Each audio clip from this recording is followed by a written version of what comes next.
बिस्मिल्लाहिर्रहमानिर्रहीम। Welcome back to my channel respected student. आज हम पढ़ेंगे इंपॉर्टेंस ऑफ बायोकेमिस्ट्री। आज के लेक्चर में हम ये सीखेंगे कि बायोकेमिस्ट्री की अहमियत क्या है, हम क्यों बायोकेमिस्ट्री पढ़ते हैं, इसको क्यों सीखते हैं, मेडिकल साइंस में बायोकेमिस्ट्री को क्यों शामिल किया गया है।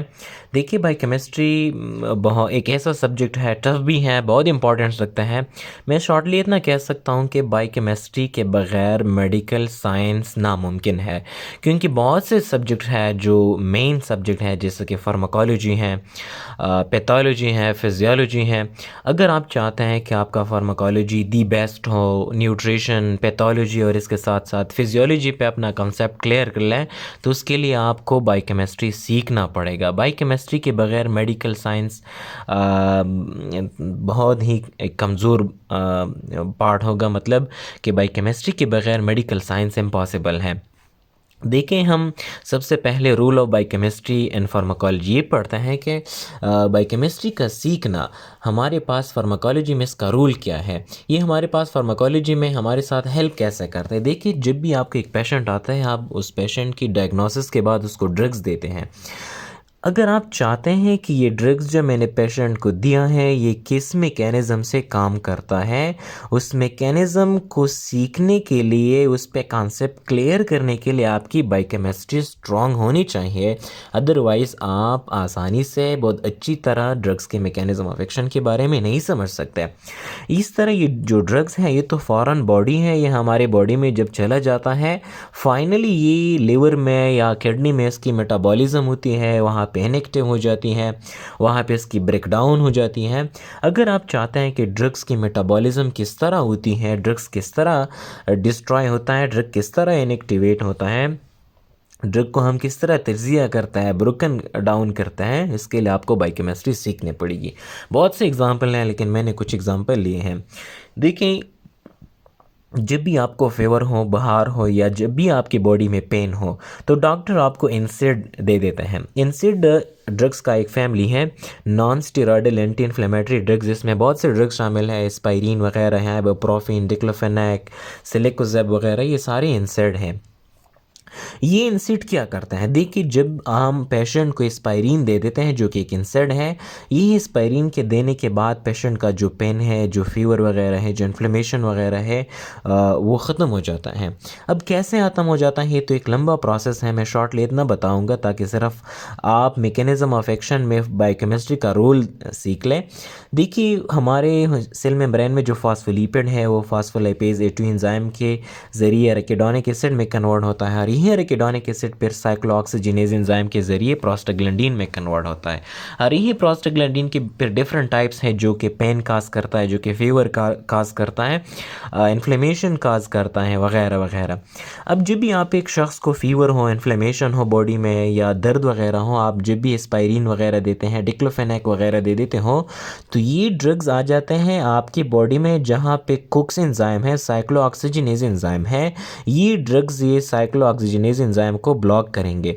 जब ड्रग्स साइक्लोऑक्सीजिनेज एंजाइम को ब्लॉक करेंगे तो प्रोस्टाग्लैंडीन नहीं बनेंगे, यानी एराकिडोनिक एसिड से प्रोस्टाग्लैंडीन नहीं बनेगा, क्योंकि एंजाइम को हमने ब्लॉक किया है। और जब प्रोस्टाग्लैंडीन नहीं बनता तो फीवर वगैरह ख़त्म हो जाता है, पेन ख़त्म हो जाता है, इन्फ्लेमेशन डिक्रीज़ हो जाता है, रिड्यूस हो जाता है।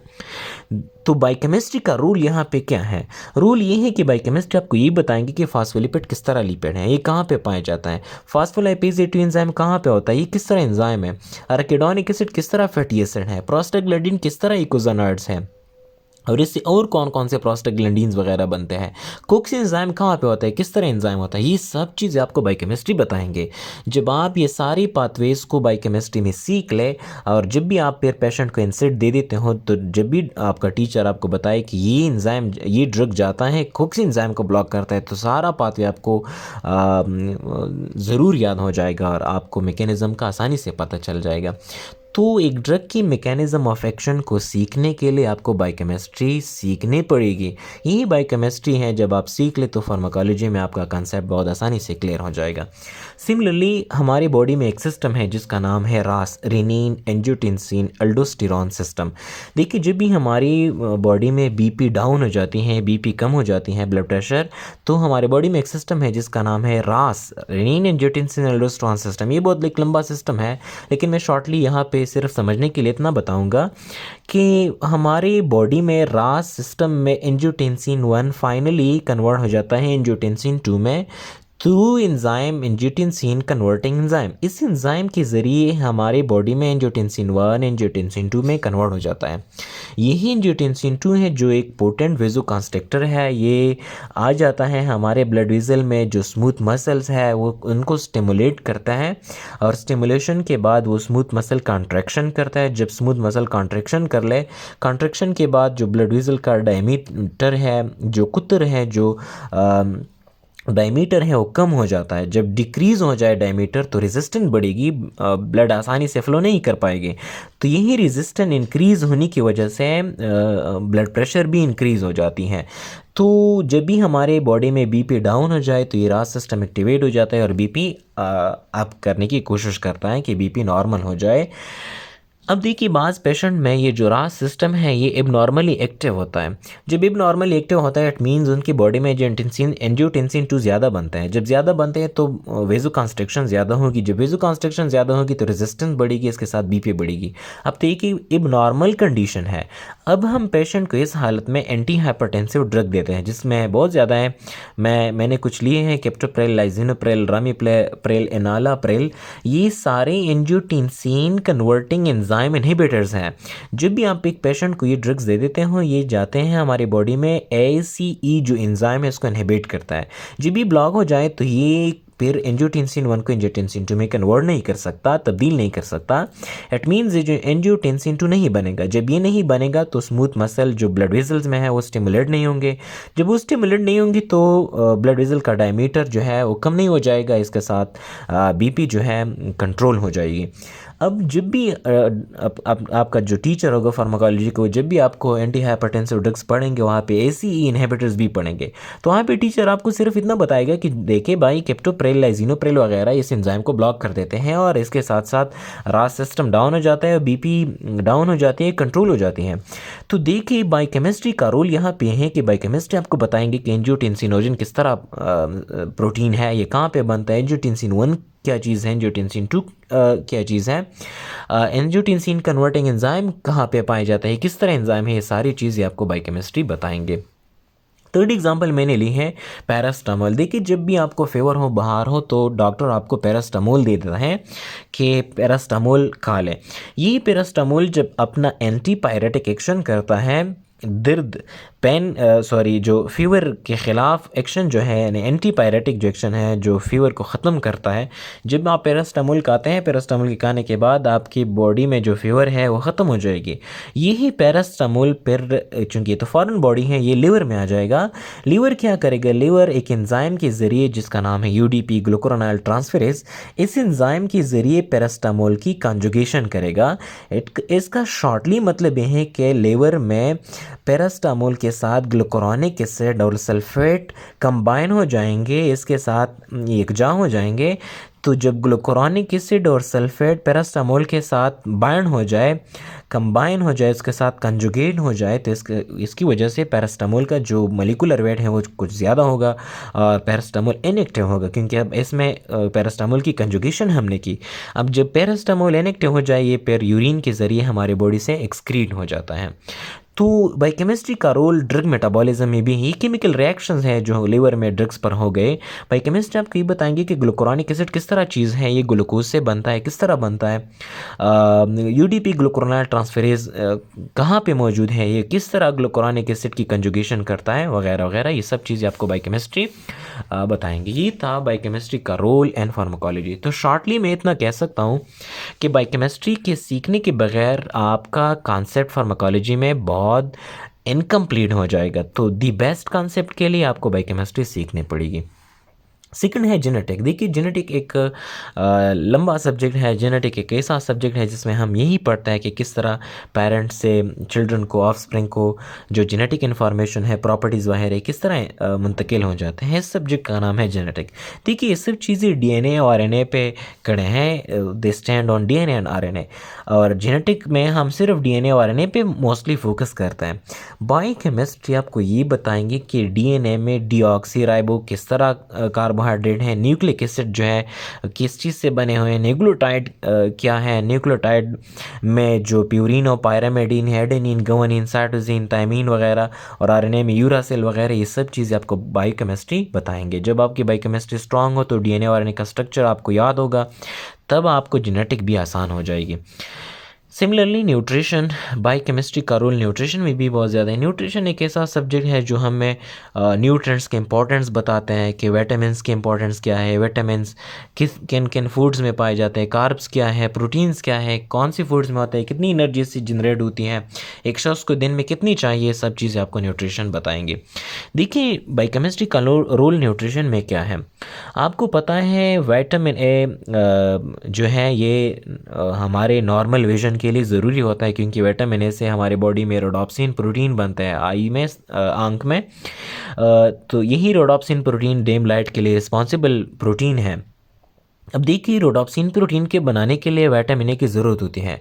जब एक शख्स की बॉडी में विटामिन ए कम हो जाए तो रोडोप्सिन नहीं बनती। जब रोडोप्सिन नहीं बनते तो जब भी थोड़ा सा डिम लाइट हो जाए या शाम हो जाए या रात के वक्त जब लाइट ऑफ हो जाती है, तो इस शख्स की जो विज़न है, जो नज़र है, ये कमज़ोर हो जाती है, नज़र काम नहीं करता, विज़न काम नहीं करता, ब्लाइंड हो जाता है। इसे कहता है night blindness.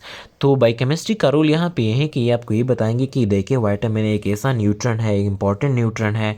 Vitamin A in foods में पाए जाते हैं। नॉर्मली आपको इतना विटामिन ए चाहिए, ये सब चीज़ें आपको बायोकेमिस्ट्री बताएंगे। तो विटामिन ए की कमी की वजह से नाइट ब्लाइंडनेस की जो प्रॉब्लम है वो पैदा हो जाती है। नाइट टाइम के वक्त, रात के वक्त जो नज़र है वो ख़राब हो जाता है, किसी चीज़ को देख नहीं सकता। फिर दूसरा है आयरन।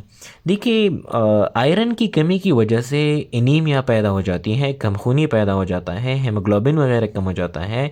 बायोकेमिस्ट आपको ये बताएंगे कि देखिए आपको आयरन कहानी चाहिए, आयरन इन फूड में मौजूद है, आपको नॉर्मली इतना आयरन चाहिए हर दिन। ये सब चीज़ आपको बायोकेमिस्ट्री बताएंगे। सिमिलरली विटामिन सी, इसका बहुत ज़्यादा फंक्शंस है, लेकिन मैं शॉर्टली इतना बताऊंगा कि विटामिन सी की कमी की वजह से स्कर्वी के नाम से एक डिजीज़ पैदा होती है। इसमें पेशेंट के जो गम्स है, टीथ के इर्द गिर्द जो टिश्यूज़ हैं, रेड टाइप के जो कलर टिश्यूज़ मौजूद हैं, ये स्वलन हो जाती हैं, पेन करता है, ब्लीडिंग करता है, इसको स्कार भी कहता है।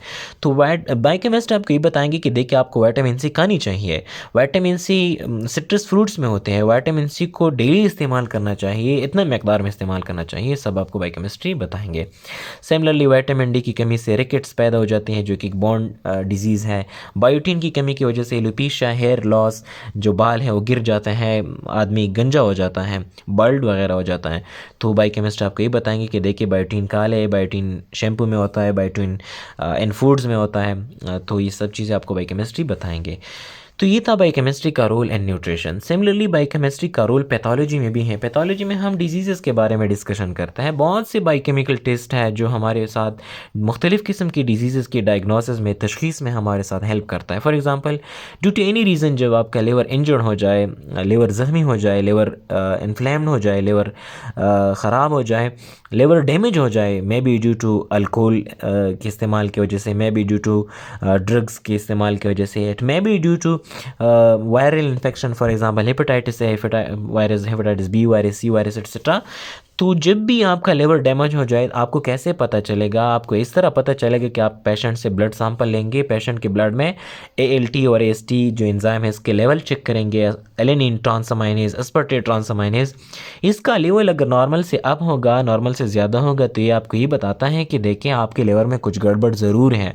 अब बायोकेमिस्ट्री का रोल ये है कि आपको ये बताएंगे कि ALT किस तरह एंजाइम है, कहाँ पे पाया जाता है, AST किस तरह एंजाइम है, कहाँ पे मौजूद है, इसका फंक्शन क्या है, लिवर में क्या काम करता है, लीवर में ये एंजाइम का क्या काम है, सब चीज़ें आपको बायोकेमिस्ट्री बताएंगे। मुख्तलिफ़ किस्म की एग्ज़ाम्पल है, आप बहुत से ले सकते हैं।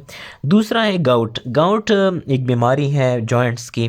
हमारे स्केलेटल सिस्टम में जो जॉइंट्स है, स्पेशली साइनोवियल जॉइंट्स, जब भी हमारे बॉडी में यूरिक एसिड का जो मेटाबॉलिज्म है वो ख़राब हो जाए और हमारे बॉडी में यूरिक एसिड ज़्यादा हो जाए, तो यही यूरिक एसिड क्रिस्टल के फॉर्म में साइनोवियल जॉइंट में एक अमलेड होना शुरू करते हैं और इसकी वजह से हमारे जो साइनोवियल जॉइंट्स है वो पेन करता है, वो डिफॉर्म हो जाते हैं, उसका जो शक्ल है वो ख़राब हो जाता है, चेंज हो जाता है, बदशक्ल हो जाते हैं, पेन करता है, वहाँ पे इन्फ्लेमेशन आ जाता है, वहाँ पे स्वेलिंग आ जाता है। इस बीमारी को हम गाउट कहते हैं। तो देखिए बायोकेमिस्ट्री आपको गाउट का एग्जैक्ट मैकेनिज्म बताएगा कि देखिए आपके बॉडी में यूरिक एसिड का जो लेवल है वो ज़्यादा है। अब क्यों ज़्यादा है, यूरिक एसिड का पाथवे किस तरह है, इसका मेटाबॉलिज्म किस तरह है, किस तरह बॉडी में बनता है, क्यों बनता है, ये सब चीज़ें आपको बायोकेमिस्ट्री बताएंगे। सिमिलरली हाइपरथायरॉयडिज्म में थायराइड ग्लैंड की जो एक्टिविटीज़ है, फंक्शन है, फिजियोलॉजी है वो ज़्यादा हो जाती है, थायराइड ग्लैंड T3 T4 ज़्यादा बनाता है और इसी की वजह से हमारे बॉडी में T3 T4 के ज़्यादा होने की वजह से जो कंडीशन आ जाता है उसको हम हाइपरथायरॉयडिज्म कहते हैं। बायोकेमिस्ट्री आपको T3 T4 के बनाने में हेल्प करेंगे कि किस तरह बनते हैं, इसके बनाने के लिए कौन कौन सी चीज़ें रिक्वायर्ड हैं, iodine specially. Similarly fourth example मैंने डायबिटीज़ मिलाइटिस लिया है। डायबिटीज़ मिलाइटिस में पेशेंट है ये इनकी यूरिन में ग्लूकोज जाता है। जब इनकी यूरिन की ग्लूकोज की मकदार इनकी जब बॉडी में ग्लूकोज की मकदार बहुत ज़्यादा हो जाती है तब उनकी यूरिन में भी ग्लूकोज जाता है। अब बायोकेमिस्ट्री आपको ये बताएंगे कि ग्लूकोज किस तरह मोनोसैकेराइड है और इसके ग्लूकोज की मेटाबॉलिज्म किस तरह होती है और ये ग्लूकोज डायबिटीज़ पेशेंट में क्यों ज़्यादा हो जाता है ब्लड में, ये सब चीज़ें आपको बायोकेमिस्ट्री बताएंगे। सिमिलरली बायोकेमिस्ट्री का रोल फिजियोलॉजी में भी है। फिजियोलॉजी एक ऐसा सब्जेक्ट है जिसमें हम बॉडी की जो सिस्टम है, ऑर्गन है, टिश्यू, सेल्स वगैरह, इसके फंक्शंस के बारे में डिस्कशन करता है। देखिए हमारी बॉडी में जितनी भी सेल्स हैं, सारे सेल्स को एनर्जी की ज़रूरत होती है और जितनी भी सेल है वो ग्लाइकोलिसिस के ज़रिए अपने आप के लिए एनर्जी जनरेट करती है, ATP जनरेट करती है और इसी ग्लाइकोलिसिस के प्रोसेस में जो कि केमिकल रिएक्शंस है इसमें ग्लूकोज स्प्लिट हो जाता है और ग्लूकोज की स्प्लिटिंग की वजह से, ब्रेकडाउन की वजह से ATP बनती है। तो ये नॉर्मल प्रोसेस है जो कि सेल में हो जाता है। बायोकेमिस्ट्री आपको ये ग्लाइकोलिसिस बताएगा। सिमिलरली बॉडी में, ब्लड में मिलियंस ऑफ RBC है और इन्हीं RBC का काम है ऑक्सीजन को ट्रांसपोर्ट करना। अब बायोकेमिस्ट्री आपको ये बताएंगे कि RBC में जो हेमोग्लोबिन है वो किस तरह बनता है, वो किस तरह एक मेटलोप्रोटीन है, किस तरह ऑक्सीजन को ट्रांसपोर्ट करता है, जो कि एक नॉर्मल फिजियोलॉजी है, RBC का फंक्शन है। बायोकेमिस्ट्री यहाँ पे भी अपना किरदार अदा करता है। सिमिलरली जब भी हम फूड खाते हैं तो हमारे मुंह में, हमारे स्टमक में, हमारे इंटेस्टाइन में फूड का जो डाइजेशन होता है उस पर केमिकल प्रोसेस होते हैं। ये सारे प्रोसेस आपको बायोकेमिस्ट्री बताएंगे कि प्रोटीन किस तरह डाइजेस्ट हो गई, लिपिड किस तरह डाइजेस्ट हो गई, कार्बोहाइड्रेट किस तरह डाइजेस्ट हो गई, वगैरह वगैरह। सिमिलरली हमारे बॉडी में जितनी भी सेल्स हैं, सारे सेल्स में मेटाबॉलिज्म होता है जो कि केमिकल रिएक्शंस है। इन सारे मेटाबॉलिज्म का जिक्र बायोकेमिस्ट्री करेगा, ये आपको बायोकेमिस्ट्री सिखाएगा। लास्ट एग्जांपल हमें जो मैंने लिए है WBC का, वाइट ब्लड सेल है हमारी बॉडी में मौजूद है। यही WBC का काम है फेगोसाइटोसिस।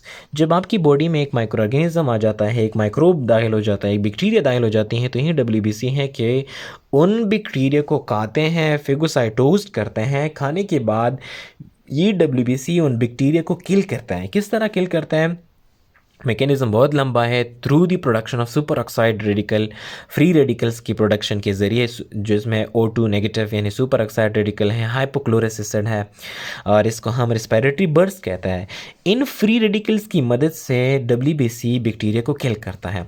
अब बायोकेमिस्ट्री का रोल यहाँ पे क्या है? बायोकेमिस्ट्री का रोल यहाँ पे ये है कि बायोकेमिस्ट्री आपको ये बताएंगे कि फ्री रेडिकल्स किस तरह बनते हैं, फ्री रेडिकल्स किस तरह स्पेशीज़ हैं, किस तरह चीज़ है, किस तरह कंपाउंड्स हैं, किस तरह मॉलिक्यूल्स हैं जो हमारे बॉडी में बनते हैं, क्यों बनते हैं और जब ये फ्री रेडिकल्स हमारे बॉडी में ज़्यादा बन जाए इसके नुकसान क्या है, इन फ्री रेडिकल्स को हम ख़त्म कैसे कर सकते हैं, इसके लिए एंटीऑक्सीडेंट जो हम इस्तेमाल करते हैं, ये सब चीज़ें आपको बायोकेमिस्ट्री बताएंगे। तो शॉर्टली मैं इतना कह सकता हूँ, जितना भी मैं जिक्र करूँ, जितना भी मैं लेक्चर दे दूँ तब भी कम है। बायोकेमिस्ट्री का बहुत ज़्यादा इंपॉर्टेंस है। तकरीबन मेजॉरिटी ऑफ मेडिकल सब्जेक्ट्स में बायोकेमिस्ट्री का अपना अपना एक रोल है। बायोकेमिस्ट्री का रोल इम्यूनोलॉजी में भी है, बायोकेमिस्ट्री का रोल माइक्रोबायोलॉजी में भी है, बायोकेमिस्ट्री का रोल हेमाटोलॉजी में भी है।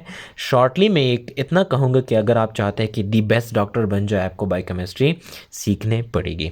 Thank you for watching.